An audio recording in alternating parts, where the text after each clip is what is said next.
Comme vous pouvez le voir par le montage ci-dessous, nos deux pinces croco sont aux extrémités de notre résistance et nous allons pouvoir calculer avec le multimètre sa valeur.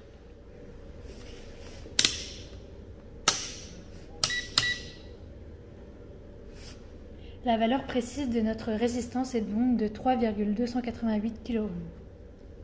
Nous allons donc réaliser la même expérience que tout à l'heure, mais cette fois-ci avec un condensateur. Il n'y a pas de sens.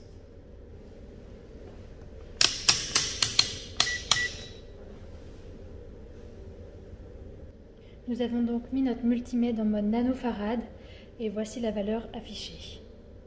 Les fils blancs correspondent aux fils du circuit, tandis que les fils foncés correspondent aux bandes de l'oscilloscope. Nous avons relié CH1 avant la résistance, tandis que CH2 est relié après la résistance et avant le condensateur. Voici nos deux valeurs calculées précédemment. La formule du cours nous rappelle que F0 est égal à 1 sur 2pi R0C0. F0 correspond à la fréquence de coupure théorique et elle est égale à 4750 Hz environ. On va maintenant essayer de trouver la fréquence de coupure grâce à la fréquence de coupure théorique. Le cours nous rappelle qu'à la fréquence de coupure, l'amplitude de sortie doit être égale à l'amplitude de l'entrée divisée par racine de 2. C'est ce que nous allons essayer de vérifier grâce à l'oscilloscope. Nous avons donc essayé de nous placer à la fréquence de coupure théorique. Notre fréquence de coupure expérimentale est donc d'ici de 4757 Hz.